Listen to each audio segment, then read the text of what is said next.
Hi, welcome to our first section of studying. My name is KV. I'm a licensed marriage and family therapist associate, and I am taking my exam again next month, so 1 month. But I have created a material that I believe is going to make it a lot easier for certain people who study in a different format to really grasp and firmly comprehend these theories. So every day for the next 20 days, I'm going to be trying to upload a video based off the material that I've been collecting and creating to make it where you can understand these theories real fast. All right, are you ready? Let's go. So our first theory today is going to be structural theory. Okay, so the creator of structural theory is Salvador Minuchin, and I wanted to understand why. Why does this man choose to do what he does? That's always a big question, you know. He is known as the architect. Keep that in mind. Structural buildings, very, very connected, you will learn. But he worked with disadvantaged urban families. So think about that. He worked in the aspect of family dynamics where both parents likely worked.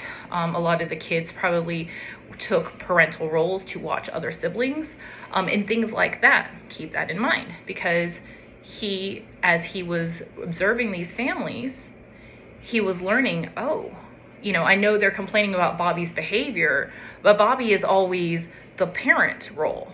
And he's struggling because he's been parentified, and things like that. What he believed was the problem was the boundaries, the connections, so boundaries were wrong. The hierarchy, when it was misaligned, was wrong. The bad alliances were wrong. The subsystems that aren't functioning correctly are wrong. Those are problems. That is considered like the foundation. That's why he says he's like the architect, a big house, stuff like that. These words start connecting and really solidifying and really connecting the concepts, What he looks for, he's looking for that parentified child. He's looking for coalitions. He's looking for the hierarchy, He's looking for enmeshment, disengagement, weak boundaries. In reality, when Minuchin would walk into a family and he would first observe, he's never looking for emotions. And I will say that many times, because he doesn't care about emotions. He cares about what's going on. He's literally just looking at the building, not the people in the building. Okay, and we'll get more into that, because the building is what he works with. He's the architect. He's the therapist known, but in this way, he's just the architect. He's just looking at the bare bones. He's looking at the structure. That's why he doesn't care about emotions. What he notices immediately first is this family organized correctly? Is every beam where it's supposed to be? Are the windows where they're supposed to be? Are the rooms where they're supposed to be? Are the doors where they're supposed to be? He immediately notices authority, boundaries, alliances, coalitions, interruptions, decision-making, and whether children are functioning as adults. His biggest thing is everybody doing their role? Are the kids being kids? Are the parents doing their job as being parents? Maybe the symptom isn't the problem. Maybe the family organization is. Quite often we get families where they're like, Bobby's the problem, he's the problem, he causes all the problems. Rather than, okay, what is surrounding Bobby that may be triggering and creating those problems? That's how Minuchin worked with structural. He didn't care, Bobby is sad because his doggy died. As important as that is, granted, that's not something that Salvador would have focused on. He would have been like, okay, but are you being a parent? Are you being the parent, and are you being there for his needs? Are you doing the things that, you're supposed to be doing as a parent? Or is this kid overstepping his bounds, and things like that? That might not be the best example. Again, this is my, my beta version. I don't know. But anyway, the questions that he liked to ask is the family organized correctly? Who built this family? So who's running the show, really? What's happening around the one person within the family system. So a lot of times they will have the identified patient, like this Bobby's the problem. That's not how Minuchin works. He doesn't care about who's in the house so much as the house is being structured, how it is built. Who has power? Are the parents leading? Are the boundaries healthy? Is anyone in a wrong role? Is grandma acting like mom and she shouldn't be? Is child acting like dad and he shouldn't be? How can I organize this family so it functions better? That's his whole goal, is what can I do? How can I change this? Because that's what he does. He changes it. He's like, okay, yeah, that shouldn't be there. Yeah, Bobby, you get off of dad's role and you get your butt back here as child role. Quotes that he's been known to say: your child isn't the marriage counselor. Oh yeah. Anytime you have a mother or father confiding in their, young child about marital issues, yeah, that's your child, not your marriage counselor.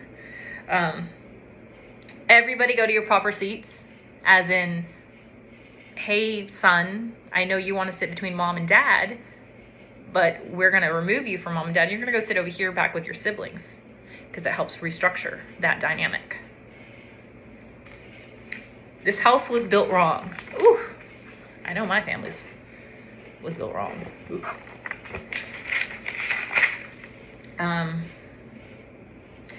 Here's another thing that helped me. Imagine looking at the blueprint of a home. Who's the parent? Who's the child? Who has the power? And who has too much power they shouldn't have? Yeah, when you get that family sitting in front of you, hey, who's running the show? Observe. He observed a lot. He did more observations than anything. Oh, I see the children are speaking for the parents. Oh, I see that the parents are allowing this misbehavior. Okay. Minuchin would quietly watch who interrupts, who comforts whom, who has authority, who makes decisions, and how everyone relates. He would just observe, looking at the interactions. Because as he observed, he was able to make sense of, oh, okay. So he was watching those urban families, oh, I see.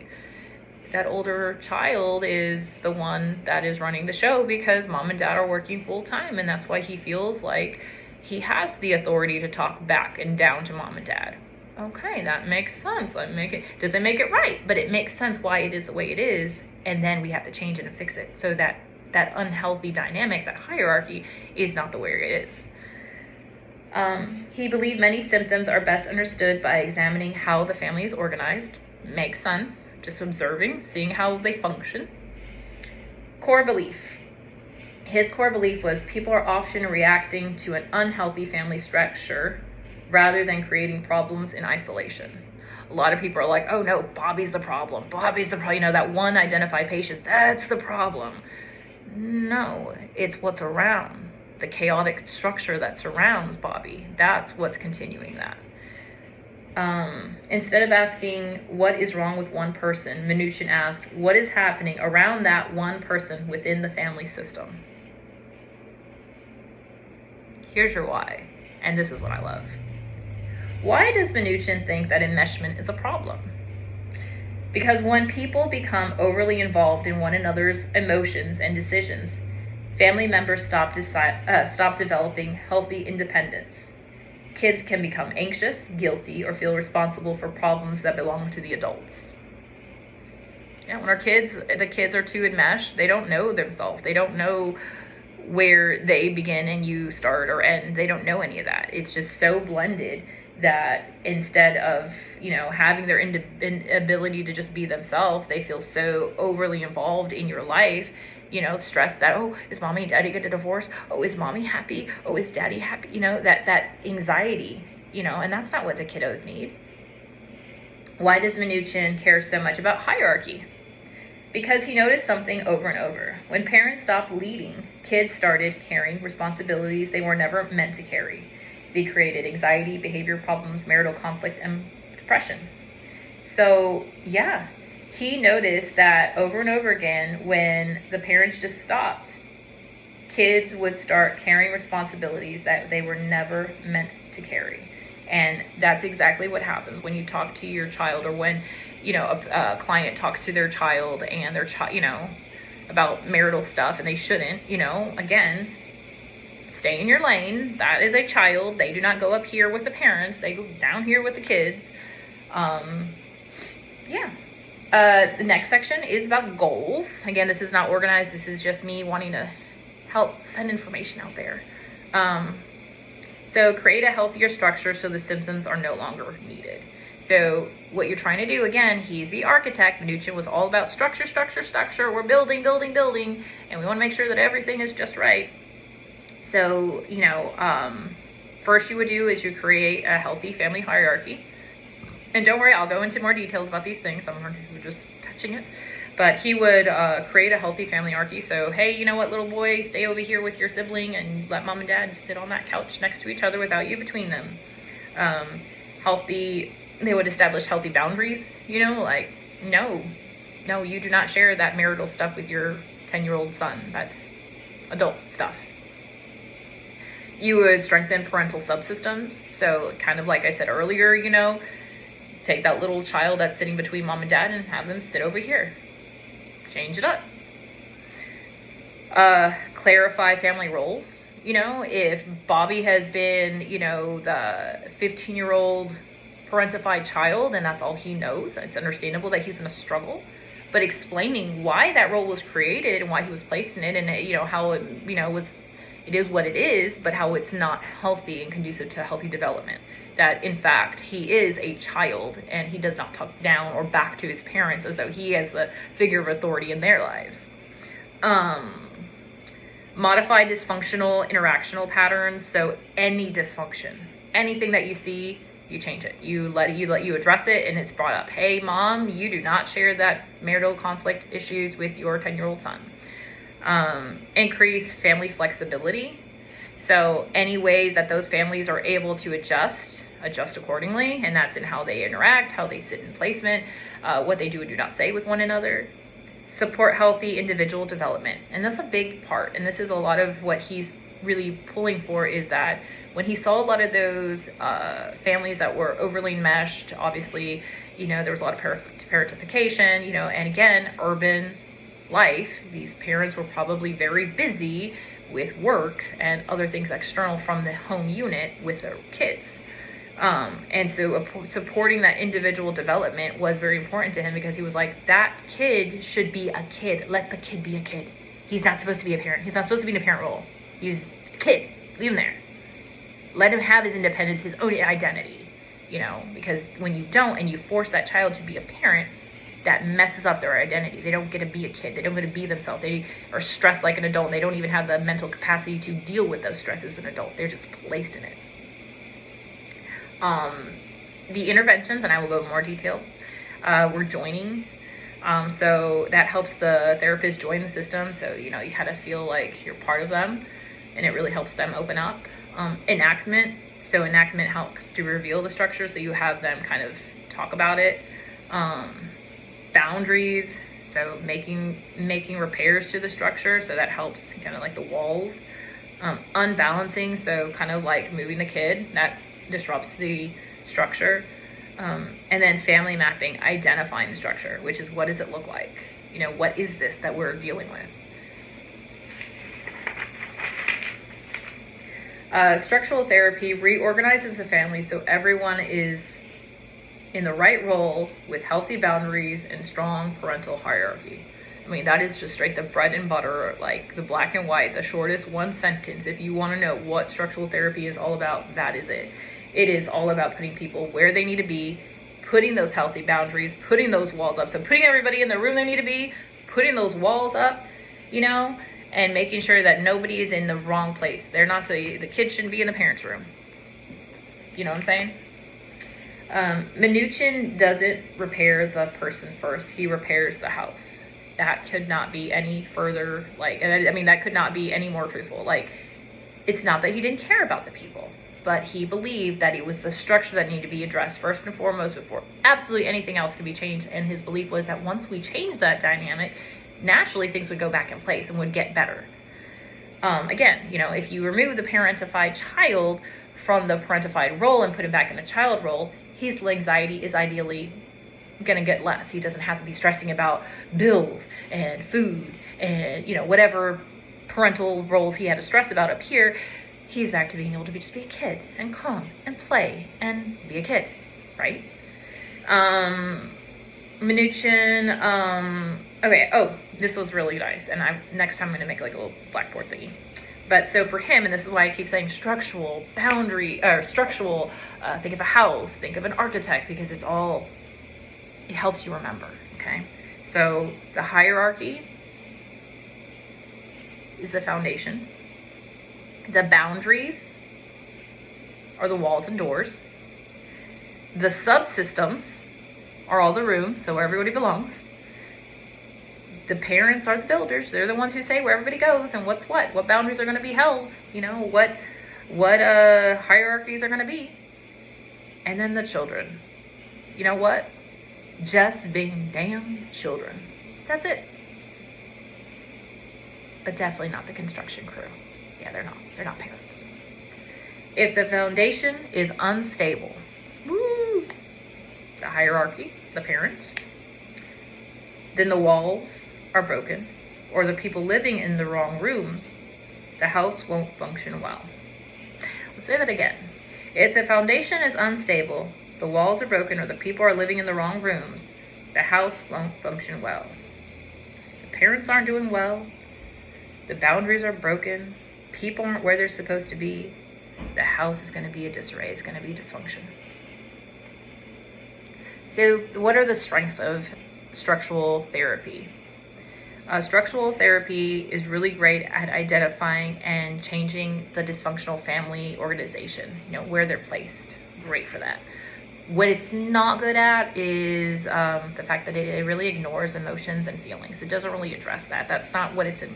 Again, that's when you would likely pull from a different theory, you know, and add that or move into that, you know, after this part has been confirmed and done. You know, it's like, okay, everybody's good. We've got everybody in the right places now. Okay, now we can start dealing with emotions and feelings and all of that background stuff. Okay, but structural, our architect, Mr. Minuchin, he don't give two shits about feelings. He just wants to know how the building's holding up.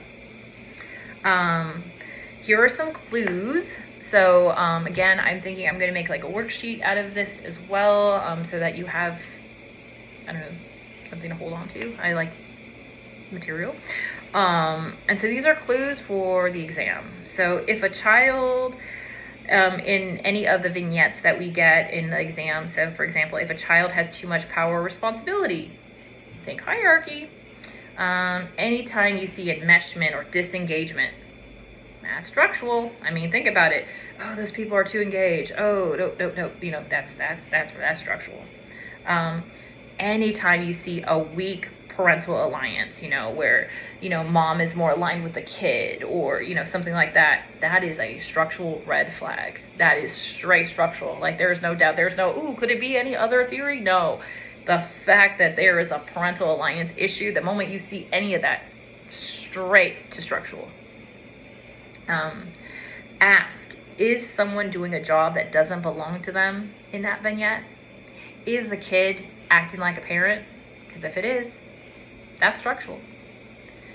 Parentification is one of the biggest structural clues, and I can't say that enough. If in anywhere in the vignette it says anything about parentification, boop, straight structural. You know it's what you're working with. Again, parentified child, weak parental alliances, any enmeshment, any disengagement, any boundary confusion, any power struggles. That's definitely going to be your key. That is, boom, definitely a structural question. Here are some little memorizing things, and I have more. This is what I have right now. Again, I'm working on this. But some memorizing material. Think structural means structure, okay? Like a building or a house. There was another one that said structural, structure, and then for some reason also structure meant skeleton. And then they were like, the bones are crooked, so fix the skeleton. I don't know. I don't really like that one. That didn't click with me, but maybe for you. But more than anything, here's the other part, that with these things, notice that everything is about position. Nothing is about emotion. No feelings, no thoughts, no how did that make you feel? None of that. It's all about, are you where you're supposed to be? Get your ass back in your seat. Here's the house metaphor, and I loved it. And I know we said a little bit earlier, but it's really one of my favorites. Think of the family as a house. Healthy houses have a foundation, walls and rooms. Healthy families have a hierarchy, boundaries, subsystems. And if the structure is weak, everyone's affected. Everyone. There's is never, with structural, it's never a one person thing. A lot of times your families will present as, oh, it's Bobby. Bobby's the problem. Bobby's the problem. Yeah, with Salvador, he's like, no, it's not. It's you. It's you and your inability to keep boundaries. It's you and your inability to stay in your damn room. That's pretty much how he would go. We're going to continue with some of my whys because I love to know why. So why? Why did he do what he did? Why did Salvador Minuchin choose these interventions, this format for his theory? So for structural, Minuchin believed that children feel safest when parents provide leadership, guidance, and appropriate authority. When children take an adult role, anxiety and symptoms often increase, kind of like we talked about before. Example, a parentified child, a child making adult decisions, or a child acting as a family mediator. Families also need both connection and independence. So when you have rigid boundaries, there's that disengagement. And when you have diffuse ones, that over-involvement, there's that enmeshment. Neither of those are good. You want a good balance. You want them to be independent but feel supported. That's a gray area. When parents work together, children don't have to step in adult roles or choose sides. Oh, think of that concept. Oh wow, parents being parents. Yeah, not involving children. Yeah. That's the crux, isn't it? Children are not emotionally or developmentally equipped to carry adult burdens. Examples: comforting a parent after a marital conflict. Ooh. Caring for a sibling as the primary caregiver. Making financial or marital decisions. Yeah. Children are not emotionally or developmentally equipped to deal with those things. Those are for parents, not for kids. And so Minuchin would be like, parentified child, get your behind back with your siblings and be a kid. And parents, do your damn job. The current organization of the family maintains many problems. Minuchin doesn't just want insight. He wants new patterns of interaction. Yeah, he doesn't care about why so much as get your ass and do the right thing. Go back in your position, do what you're supposed to be doing. Healthy families adjust as children grow. Relationships change and life circumstances evolve. Rigid structures often struggle during developmental changes. Yeah, things are going to adjust. Families are going to need to adjust with it. As the kids grow, boundaries are going to adjust. As they get older, more responsibilities, and things like that. So yeah, you're going to have to ensure that your families are adjusting well and realizing that when there is a change, that those families that do not adjust well, that are not healthy in how their house is structured, that when there's a little bit of a change in one of them, it's going to shake the whole foundation. It's going to shake them all up because they're all connected. They're all affected. People need both belonging and individuality. Yeah, that's what I said earlier. They want to feel like they can be who they are, but they belong somewhere. Now we're going to go to some examples. This is fun. So a mom asks a 9-year-old if it's okay to ground dad. The child makes a decision. Minuchin says, nope. Parents belong together. Children belong over there. Then they actively re-engage interactions. That's how he would handle that. So he had the 9-year-old grounding dad, and Minuchin was like, no, that's not your place. Here's another one. A mother frequently confides in her 10-year-old daughter about marital problems. The daughter now refuses to spend time with friends because she feels responsible for her mom. That dynamic, mom relying on the young daughter, caused the daughter extra anxiety she didn't need. What does Minuchin immediately see? What jumps out?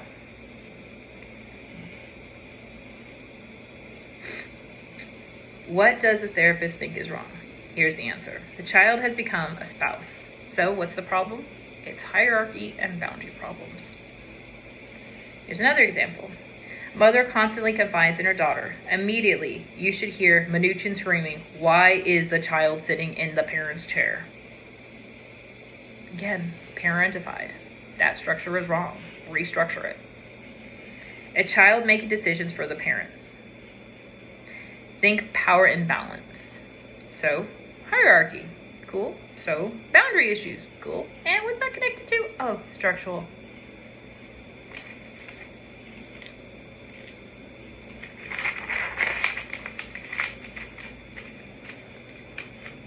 Another example.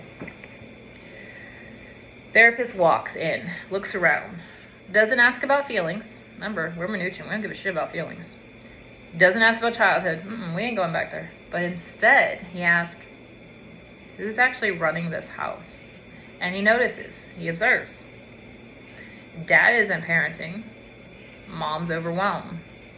Daughter acts like a second parent. Little brother has no limits. And grandma controls everyone.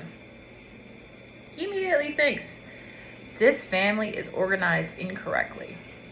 So what's his diagnosis? Obviously, broken hierarchy, broken boundaries. How do we fix it? Move the people back to where they belong. All right, grandma, get in your lane.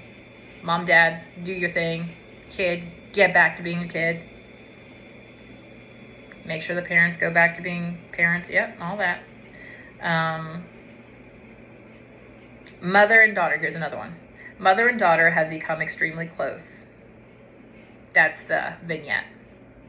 What is it? What's the clue? The clue is that the boundary is a problem. If they become extremely close, that structure is not the way it should be. I mean, it's great, but the enmeshment, that's not okay. Another one. Child comforts mom after argument. Yeah, no. Yeah, be careful. Because, yeah, there's a party who's like, oh, that's so sweet. No, the child should not be comforting the mom. I mean, that's just not healthy. Oh, now we're going to go into my second favorite part, which is the interventions explained.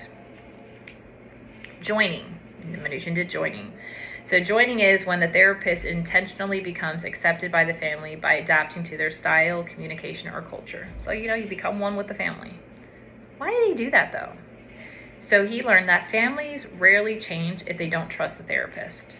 Minuchin believed that he had to become part of the family system before he was able to change it. Think of a carpenter. He doesn't start tearing down walls. He first walks inside of the house. Example. A loud, joking family.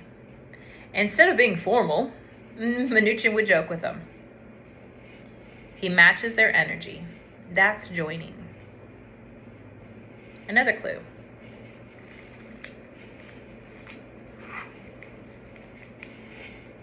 Oh, sorry. The exam clues for situation like joining would be accommodating, matching, communication style, building rapport, or entering the family system. So that would be, if you see those keywords in a vignette, where they're talking about entering the family system, that tells you who enters family systems.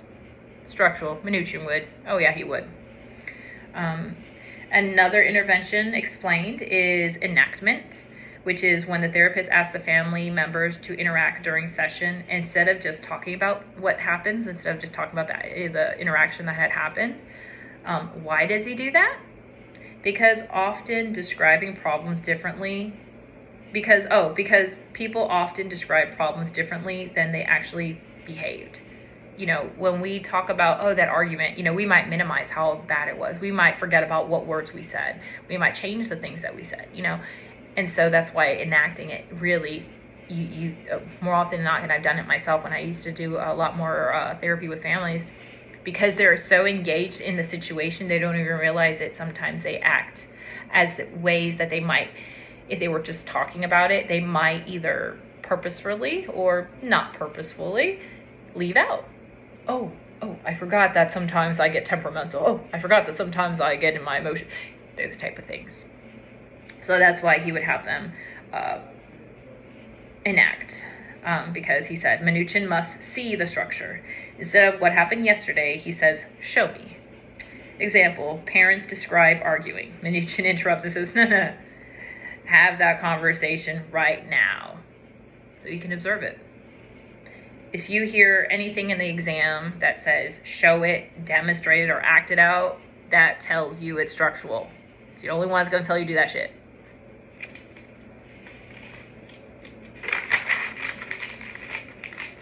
All right, our next one is boundary making. It strengthens weak boundaries or softens rigid boundaries. So why are we going to do that? Why are we worried about boundaries?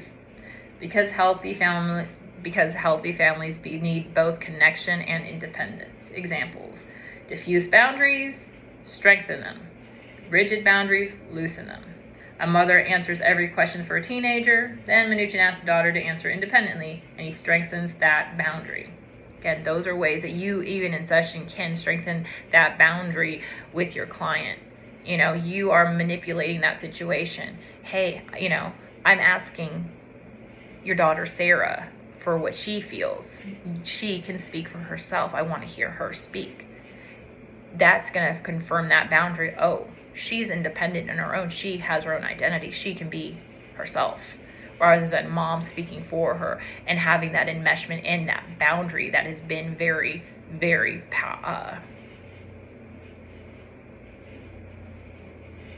you know what I'm trying to say. My head's tired right now. Sorry. Anyway, clues for this, if you heard a vignette in the exam, would be anything about enmeshment, disengagement, privacy or autonomy. You know, again, it's that you know, if they're private, they're you know, they have their own life, you know, they're independent, you know, all of that. That is something that he was all about. So if you see that in the vignette, think structural. Restructuring. So changing the organization of the family. Restructuring was really big for him. It's literally the goal of structural. So example, changing the hierarchy, changing boundaries, changing alliances, changing roles, changing interactional patterns. Pretty much think, I'm remodeling this house. Structural. Moving things, adding boundaries, adding walls, putting doors up, putting people where they belong. Another intervention he uses is called unbalancing. So that's temporarily supporting one family member to disrupt the unhealthy power dynamic. So why would he use it? Sometimes families are so rigid that nothing changes. Minuchin purposely shifted the balance. So example, parents always overpower teenager. Therapist temporarily sides with the teen. Now the family must reorganize. That's how it works. That's kind of, my light just died, sorry. That's kind of how that works, is a matter of unbalancing. You know, okay, so, you know, you guys are always, you know, same, you know, always picking on the kid, always picking on the kid, always picking on the kid. Okay, now I'm going to side with the kid. Now he's going to pick on. And the parents have to go, oh, something's changed here. Oh, we can't just pick on her? That's not a thing? Okay. And it unbalances, it changes, it shifts it changes the mood, okay? That's what he's looking for. He's looking for change. He's looking for change.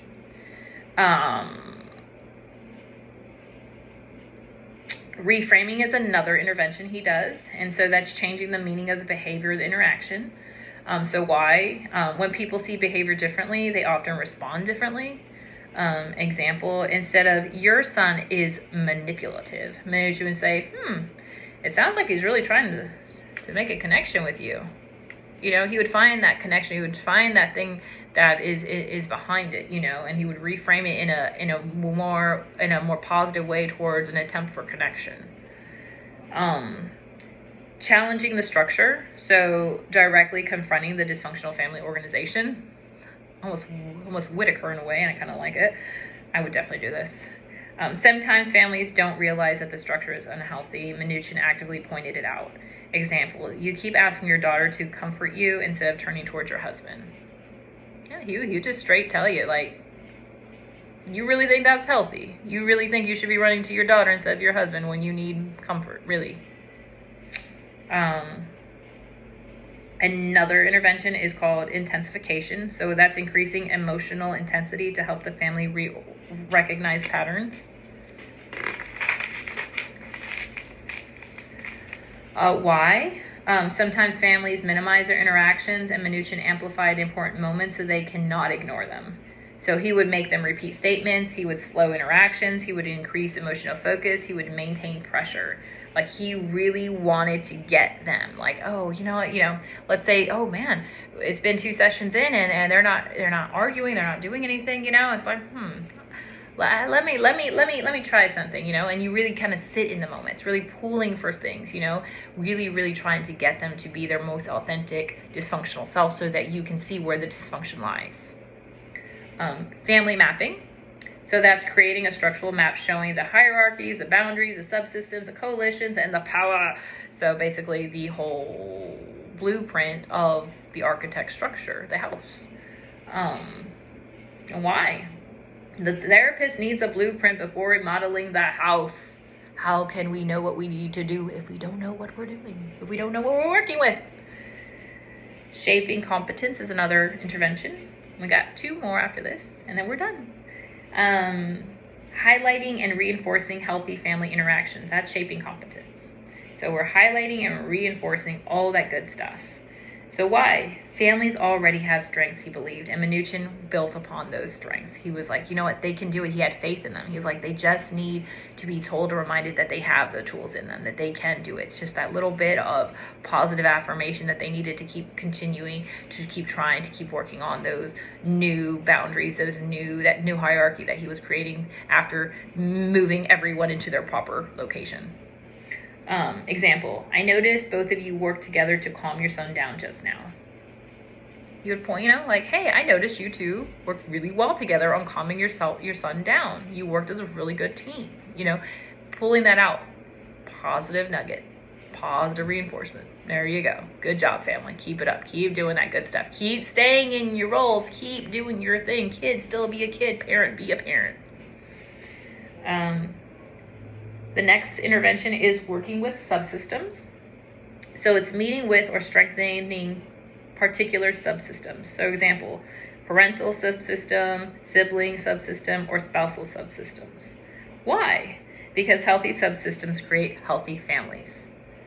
And that's just the truth of the matter. So really working with them, strengthening them, separating them, and really, bringing them to light, what that looks like. Again, it's all about putting people in the right spots and making sure that they're doing the right thing where they should be doing it. And the last one is changing seating or physical positioning. And that's when they're in front of you, physically rearranging the family members during session. I love doing that, especially when I've noticed like a kid being between parents, or a mom sitting way away from the husband, or something like that. I'm like, oh, go next to your spouse, kids stay over here. But why did he do it? Well, physical space often reflected emotional organization. Changing positions can change interactions. And that's the truth. There are other therapies out there that make families, kind of create the image of what their family dynamic is in the house. What this is showing is that what you see is going on in the home will quite often be represented in their seating arrangement in your office.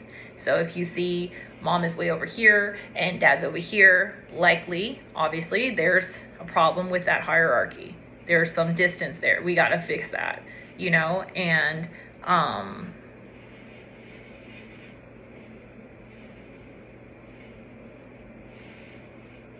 yeah, so this is exactly what this was saying. So example, child always sits between parents, therapist moves child beside siblings, and parents sit together. So it's just that physical movement of putting them in. And then quite often when that dynamic changes, the mom's gonna be like, oh, I'm by my husband, this is weird. Like, now I gotta be a parent, or the child's like, You know, why am I not next to dad and I'm the authority? You know, why am I with the kiddos? You know, and it really, it changes it, but it also helps restructure and solidify that change needs to happen and what's supposed to be, because they don't have it. If they did, they wouldn't be there. So this is structural therapy. Again, it is all from Salvador Minuchin, all based off of his experience working with urban families where quite often the parents worked and we had a child raising the others, and so there was a lot of that unhealthy dynamic that he saw. And a lot of times parents still come to us and they're like, hey, what's wrong with Bobby? Bobby's the problem. And it's like, no, it is whatever you have created that is the problem. And is bringing that to the forefront of their mind. It's bringing to their attention where they're seated in their house, whether or not there are healthy boundaries, whether or not there is a parentified child, whether or not the roles are where they should be and they're doing what they should be doing. That's what it's all about. Structural has nothing to do with emotions, nothing to do with genograms, nothing to do with the history, nothing to do with any of that. He literally is just looking at placement. Where in the house are people, and are they where they're supposed to be? And are things in the house where they're supposed to be? Are the boundaries there? That's all that it is. Bada bing, bada boom.